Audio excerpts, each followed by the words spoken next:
Welcome to the Inspiring Humans podcast. We are so happy to have you listening. My name is Stephanie Woollard, and this podcast is a platform to showcase the incredible human spirit. On this podcast, I'll be interviewing people from all over the world and all walks of life who will be sharing with us their personal dreams and their dreams for the future. I believe that through coming together and creating community, incredible things are possible. In fact, anything is possible. And I hope that this podcast is a launch pad for creating the new world that we want to see, that will have humanity free, thriving, and living in their full self-expression.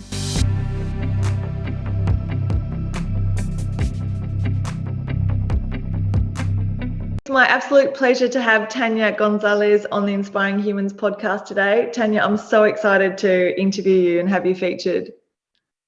Thank you so much for this great opportunity. It's the first time I'm on a podcast, so I want to express my gratitude and sincere thank you for this great opportunity to express myself and have this first experience ever.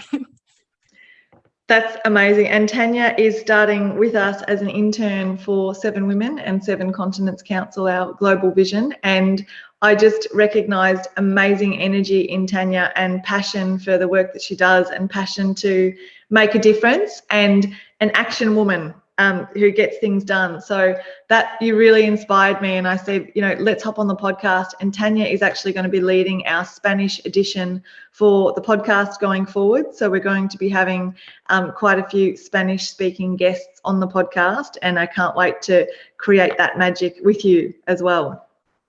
I can wait. I'm excited. Awesome. So Tanya, you're living at the moment in America, in Texas. I'm actually living in Murfreesboro, Tennessee.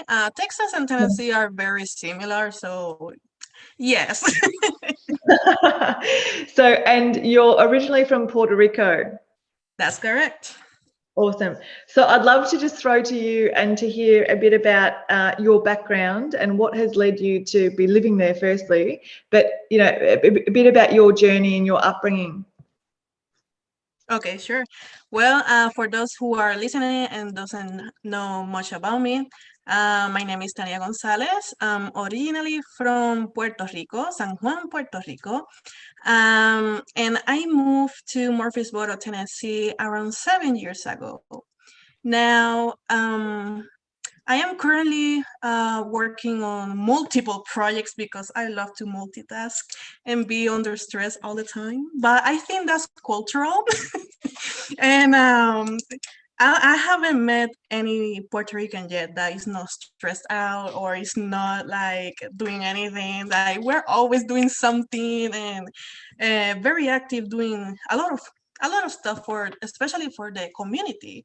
So I'm currently on my last year for my master's degree. I'm about to finish next semester, so I'm very excited about it. I'm doing my master's in international affairs, and I am concentrating more in Asian politics.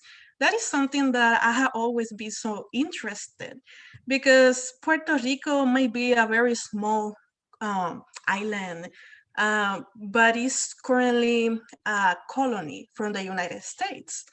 And we have a lot of issues back home with education, and I must say a lot of everything. We have issues on everything. Because living on a colony is so difficult to live. And we don't have like much education, and bringing the knowledge from Asian cultures, politics, philosophy to the island will be something that I would love to dedicate myself to teach, and to also bring connections to the island and see how can we rebuild our system, because we need a lot of help. We need a lot of help. So that's one of the goals that I have after graduation. But right now, besides school, As you say and mentioned, I'm starting internship with Seven Continents Council and Seven Women. I'm so excited about that because it's the first time as well that I'm doing an internship virtually and on another continent.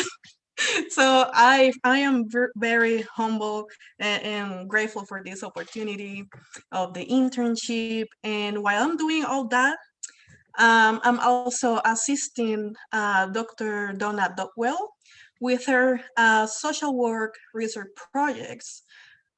She's working with empowering Puerto Rican women by creating studies in the long-term environmental and health needs of Puerto Ricans before, during, and after the devastation of Hurricane Maria, in which more than 4,000 people died, and a lot of other thousands we were affected directly by it. My family was one of them.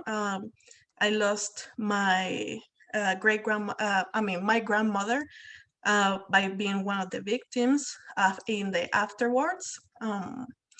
And this is a project that it touched my heart because it's just by experience. So this project will be identifying social environmental systems in the island. And I'm also helping because I like to multitask. I also helping in the predictors of state level COVID-19 cases reports and their time frame, because the studies explores the variables correlated to COVID-19 transmissions in the United States.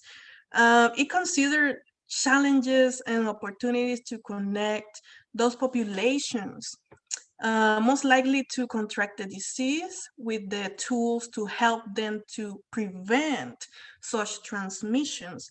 And we are using the salutogenic model as a guide for practice. And those are the projects that I'm working with Dr. Donna Dopwell. And I am also part of the Diaspora Committee for the Puerto Rican Independence Party. This political party does fights for our human rights in a colonial state of the United States and brings multiple projects to work in our developing our country with sustainable solutions and our rights as human beings. Since colonialism is considered to be modern slavery, a colony since 1898 forced by the United States and then in 1493 by Spain. We're currently helping in promoting the Self-Determination Act that provides Puerto Ricans with empowerment, the power, and democratic opportunity to vote for our own status due to colonialism. This is a very controversial topic everywhere, and it's a very difficult task to work for, since education, especially in how independence is the only option to maintain our humanity. So the networks in the globe, I will be networking with them and with professionals around Asia to work together in creating new projects of different sustainable resources, because we need all the help that we can get from everybody to have our human rights and work together in a collective manner and try to save our humanity as well. Amazing. And obviously you're very kind of passionate about what you're involved in and for your home country as well, and having that connection with the recent disaster of the hurricane. And so where can you paint the picture a little bit for people that have never been to Puerto Rico? What is it like growing up in that, and what was your childhood like, and what kind of led you to have such passion for human rights and everything that you're involved in? Of course. This is a very touching moment. um, Growing up in Puerto Rico was very difficult. However, I always try to see the positive things that comes from it. Um, our situation or status with the government does not make us happy, but somehow, our people always stands together to look for a better future, to work towards our community, and especially empowering each other, even by having issues with our own government and corruption. We always try to look for the best thing with or without help. So that's resistance and resilience is something I find it like so artistic and so powerful, and it's a skill. It's such an important skill of life that by growing up in the island, I had the experience and the privilege to be part of that movement. When I was a kid, I was, as a kid, we like to play around and and just about that.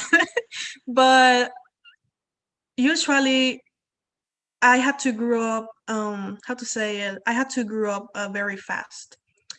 Even if I was like 9 years old, I was already thinking about how can I find solutions to the problems and try to analyze what's going on with the situation with the government and why we're having so much issues and why we're so many questions when at that age I should be playing somewhere and taking care of school grades and having fun. But that's the actual situation growing up in the island. We, even though that we have our own beautiful culture, we are so mixed and rich of culture.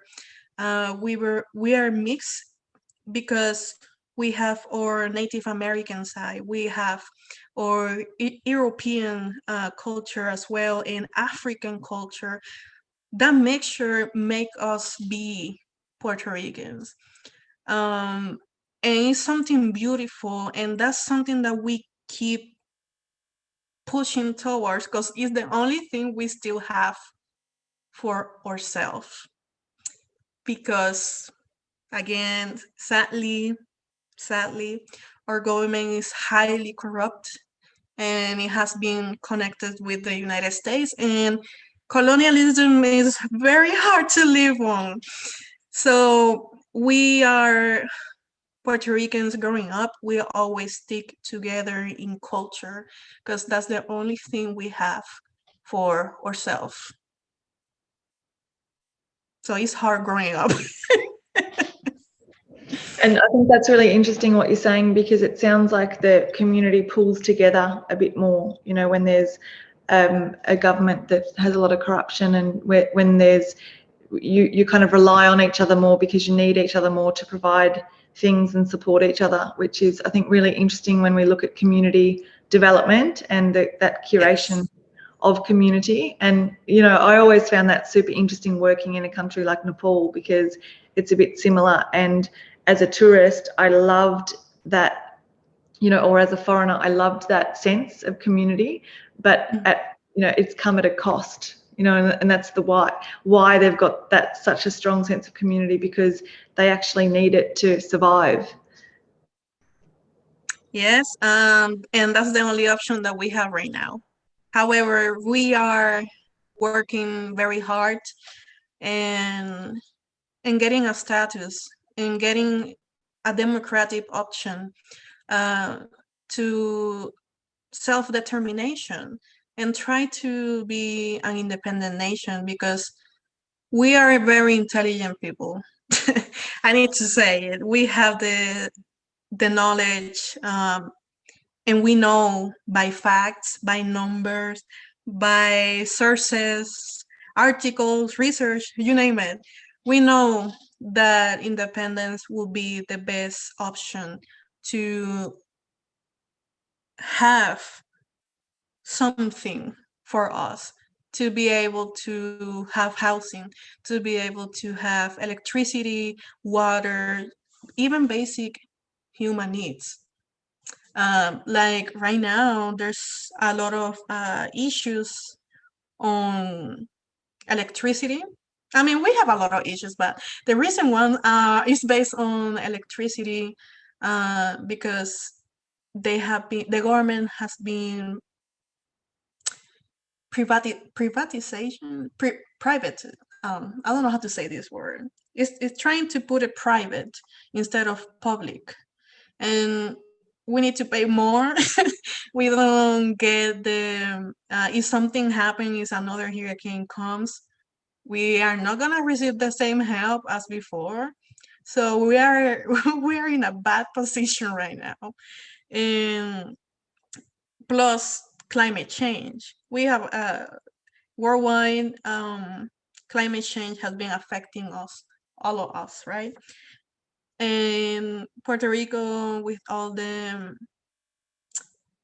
issues with electric issues, they have been burning petroleum, they have been burning natural gases and carbon, and that has making us be more sick than usual.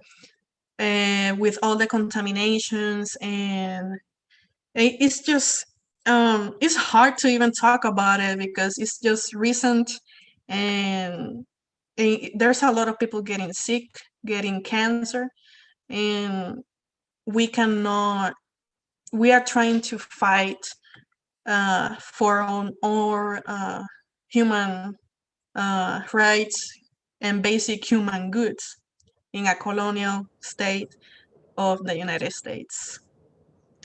Yeah, and I see you as a fantastic person that sees the potential as well as understanding the issues. You see great potential in, I can hear it in your speaking of the local people and their ability and their intelligence and their, their passion to make things happen and work together. So I just see that as an incredible opportunity for someone like you. And I know that you do have a passion to make a difference in your home country, but to gather people together and to make things happen with the collective talents and skills and bring people together to make a difference. Because I think when you identify the issues, you can't afford to get kind of bogged down in them, but rather come together and believe in the power of the individuals coming together to create something. And I was reading something last night about just stuff happening in the world and where,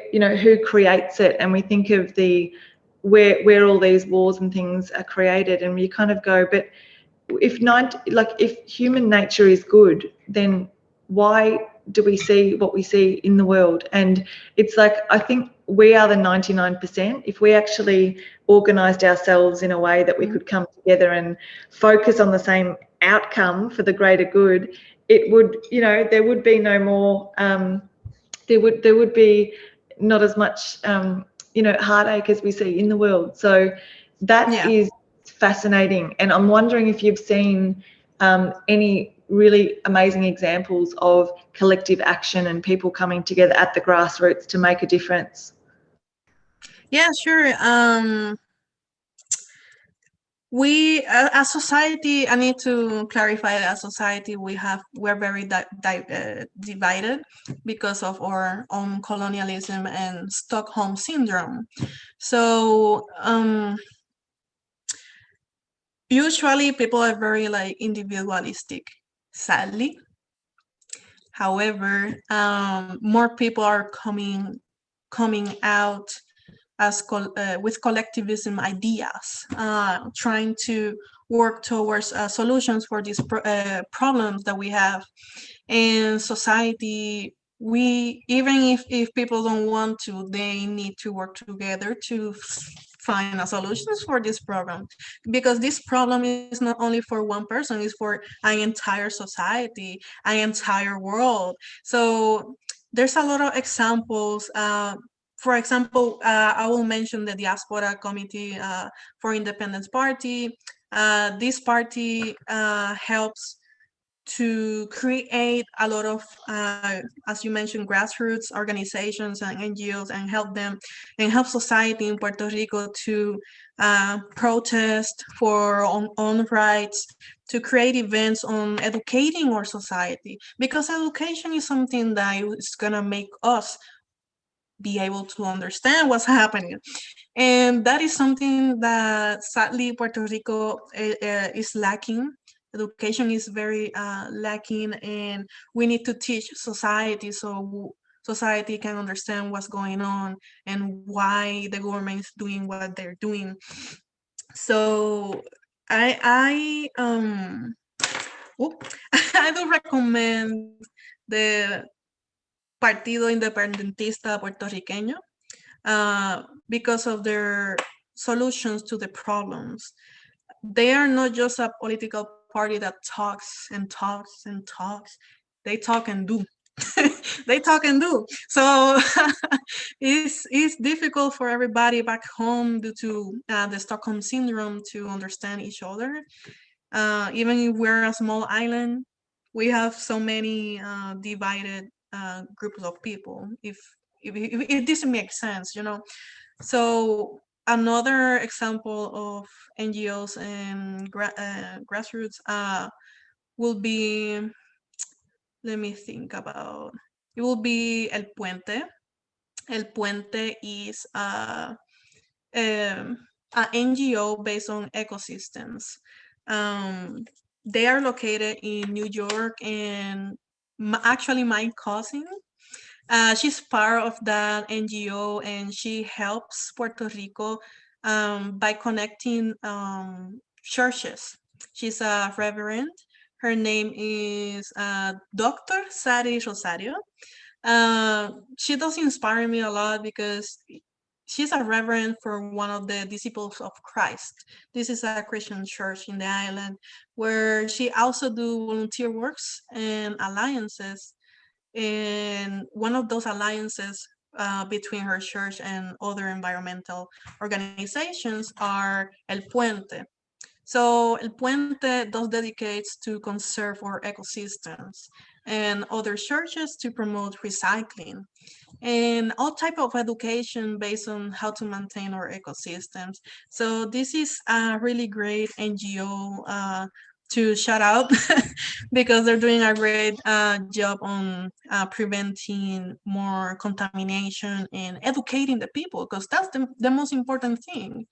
So there's multiple of others. However, I think that we still need more help. We need empowerment. That's the word that we need to work on, because we might have the ideas, we might have the passion, but we need some kind of discipline and empowerment to believe in ourselves that we can actually do it. So yes, like I don't know if I answered your question. I kind of like kept talking.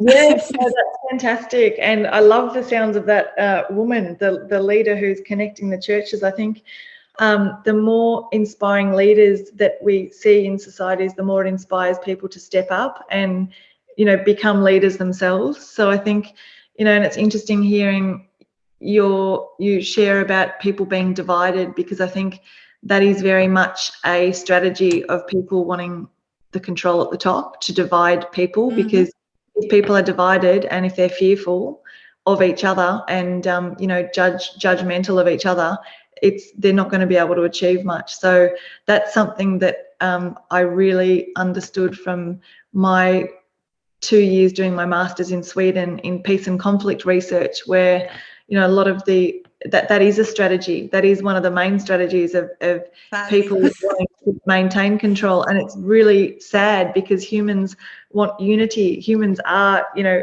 at their core, they are that energy of love and unity and working together. So I think leaders like that woman who connect things, you know, like churches and people and build alliances are so valuable. Yeah, she's amazing. Not because she's my cousin, but she is amazing. Her name is Sari, and she recently graduated from her PhD. So now is Dr. Sari Rosario. she's the first doctors in our family, so we're very excited and very happy for her. Amazing, amazing. So what is your, with all these involvements that you're involved in, what do you believe is your purpose and what lights you up the most? Well, my purpose in life is to serve others. There's a quote that I love. Is by Sor Isolina Ferrer. She mentions how serving is our way of speaking. And that's a quote so powerful for me, because we might have ideas, we might talk and share, debate, everything. But at the end of the day, what happened? Like, we need to do something about it. We need to work on it. And as serving is passion, I think passion is also wisdom, and wisdom is a journey that we need to be part of it. With this, we help others by inspiring them, or even help on building strong positivism and strength. Um, what lights me up is the resistance, that power, um, that traits of my own culture, in which Puerto Rican culture is very diverse ethnically, making us be the product of great art, but from the survivors of slavery, the invasions, and many other similar events that made our society grow with resistance, ambition, power, and resilience into rebuilding our country for our future generations. So I think that my purpose in life is to serve others and learn from others, so I can rebuild the island. I love that quote. Can you just say that again? I thought, oh, that's brilliant. Then I forgot the end part of it. Of course. Oh, no problem. Her quote is, "Serving is our way of speaking." Yes, I love that. I love that. Yeah, I love that too. So good, so good. Actions are louder than words. That reminds me of that quote. Yeah, amazing. So why do you think it's important for people to kind of find their purpose and live their passion? Well, I'm a very passionate person. I'm also very curious. So I think that without passion, there is no life. How can we live without passion? That is my question. Because as a Boricua, as a native Puerto Rican, I do recommend people to thrive and be persistent in being passionate with their own goals in life, especially passionate in working with people, the community, to make positive changes for a better world. Without passion, there is no life. So we need to embrace the power within you, embrace your ancestors, embrace your knowledge, wisdom, and experiences. Embrace who you are, and by that, embrace where you came from. And I have another quote, because it's just I like these type of conversations and quotes. As a great man once said, "I have no special talents. I am only passionately curious."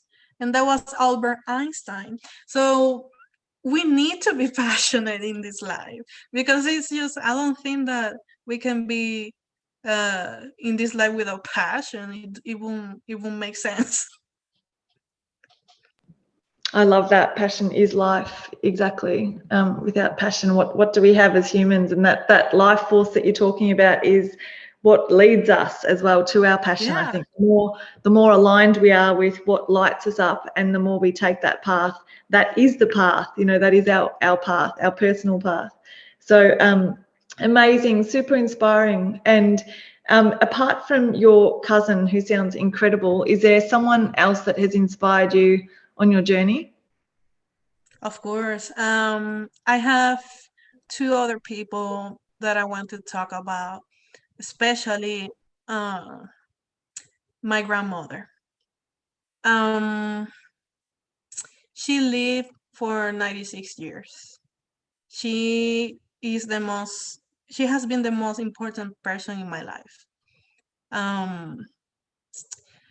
She's the most, how to say it, dominant person who I do believe she has implemented in me this passion of serving others, helping people with needs, creating events to support our local church and multiple projects, in providing sources and help in developing our society for a better good.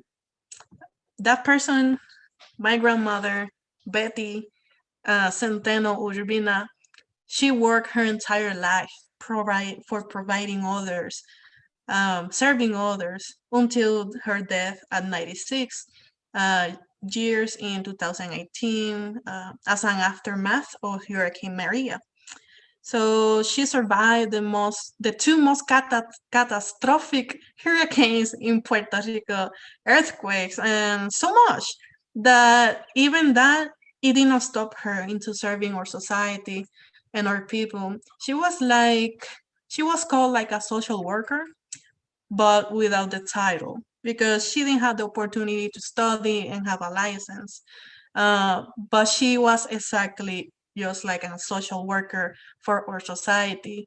Um, she also served the community as her most precious passion in life.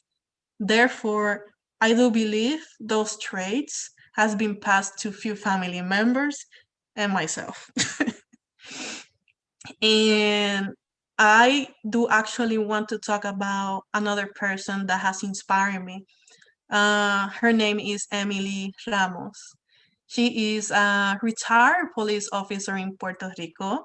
Nowadays, she advocates for the retired police officers of the island who has suffered from natural disasters as well and has the second effects of the ecosystems and the contamination after of our police officers has to deal with.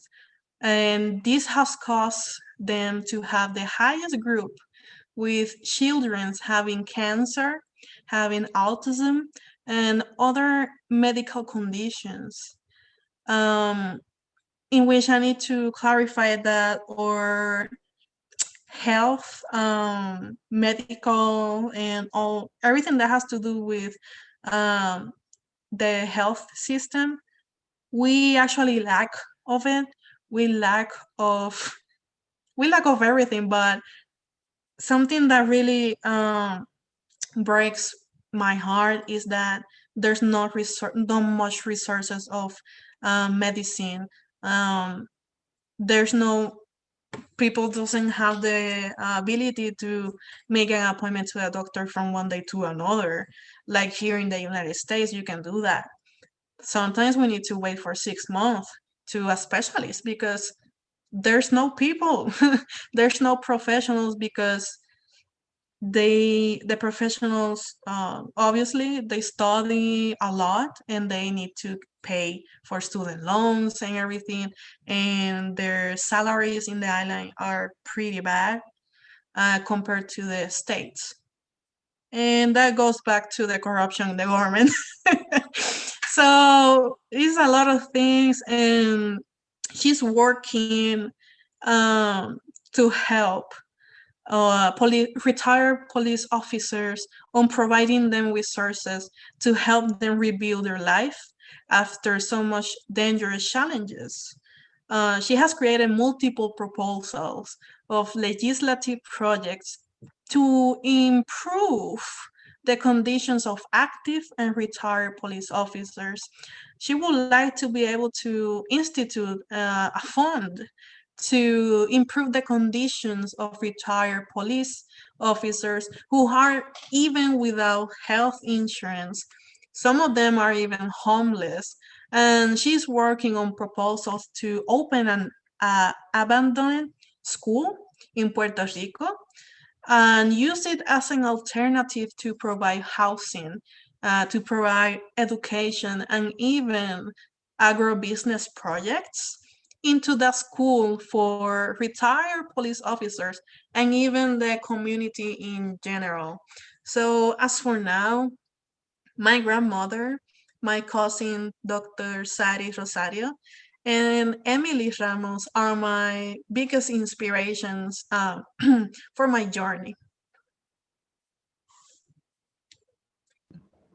Amazing. And yeah, I can hear I think just grandmas are so precious, aren't they? That generation, they're irreplaceable. And when we lose them, it's just so devastating because their love is so unconditional, you know? And yes, I feel you. And I was getting shivers when you were talking about your grandma because they're such special humans and parts of our lives.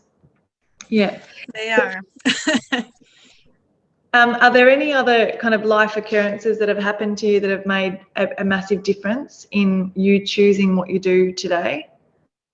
Well, of course. I think that growing up in Puerto Rico is an interesting trait already. Yeah. There's life occurrences 24/7 nonstop. So might be an island, but it's full of adventure, I might say.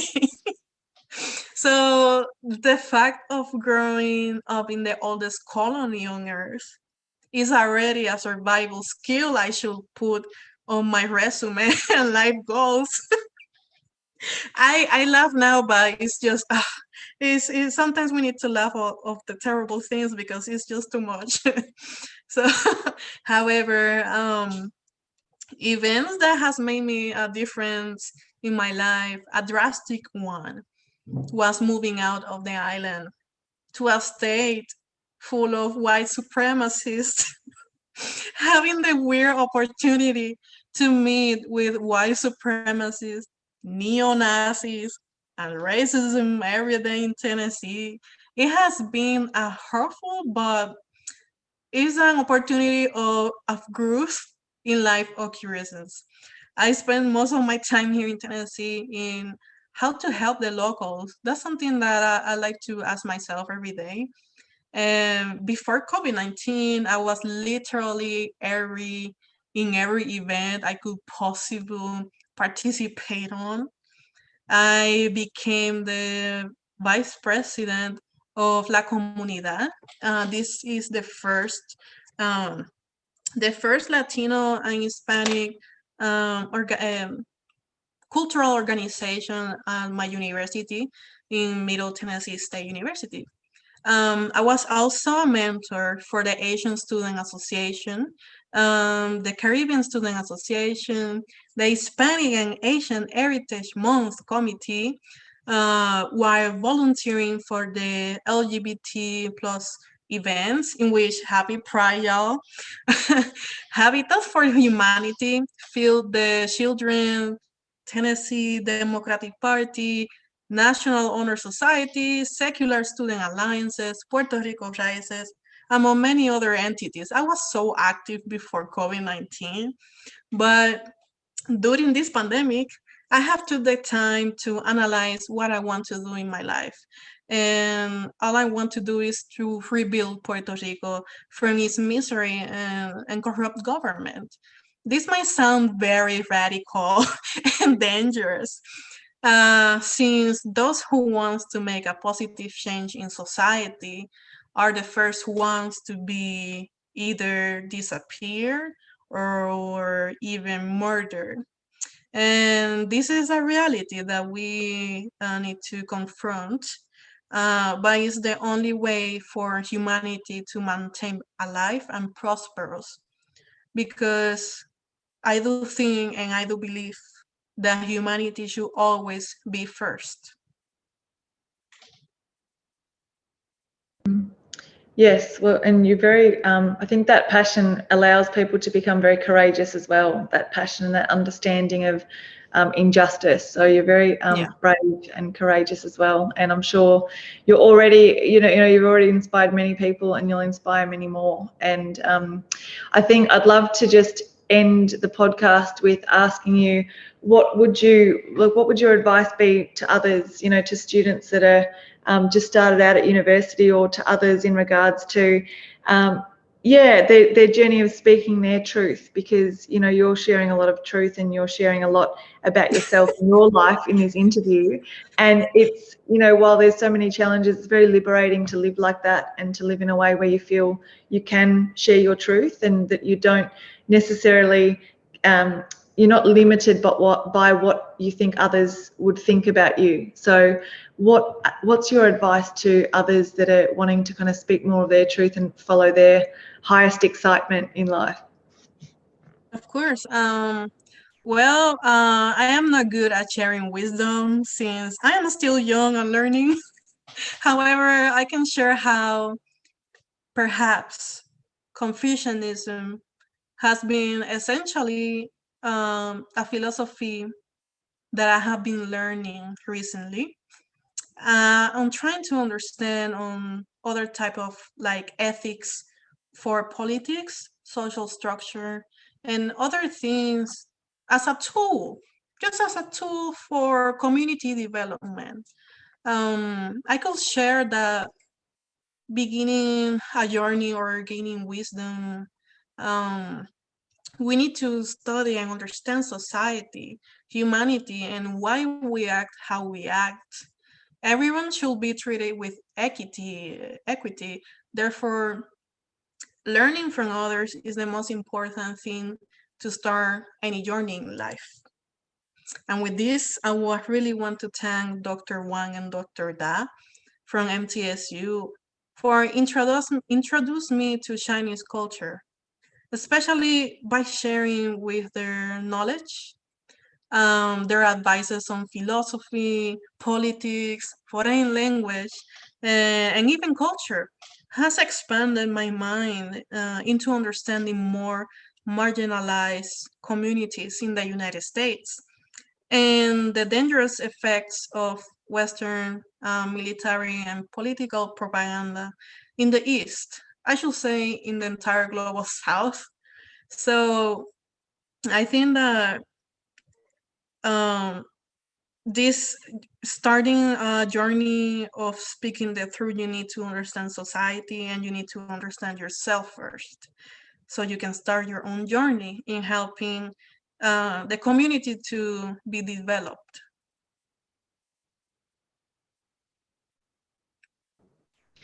Awesome. Amazing.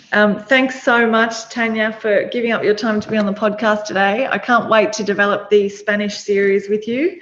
And I've already got lots of friends from Latin America that don't necessarily speak fluent English, but the fact that you can speak to them in Spanish would allow to share their stories to a Spanish audience. So I'm super excited. It's unreal to hear your story and a bit of your background and your involvement. So thank you so much for your time and participation.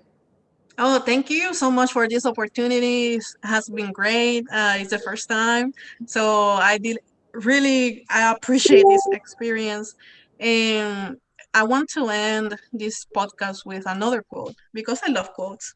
And it has to be, it's based on what we talk. This quote is Bao Laozi, and it says, if you want to awaken all of humanity, then awaken all of yourself. If you want to eliminate the suffering in the world, then eliminate all the negative in yourself. Truly, the greatest gift you have to give is that your own self-transformation. So this is a really strong quote that I wanted to finish the podcast because I know it could be very helpful for others to start with this journey of transformation and community development. Very powerful quote to end with. Thank you. It definitely starts with us as individuals and then adds to the collective. So I love it. Thank you, thank you, thank you. Thanks for listening to our Inspiring Humans podcast, and I hope you enjoyed the show. If you have any inspiring human in mind that you would like to nominate, please reach out and let us know. Also, you're very welcome to become part of our Facebook group called Inspiring Humans, where you can connect with incredible people from around the globe. Thirdly, if you are interested in being part of a global network, we have an incredible community at sevencontinentscouncil.com where we hold events, programs, and many different initiatives that you can be involved in. Thank you and see you again soon.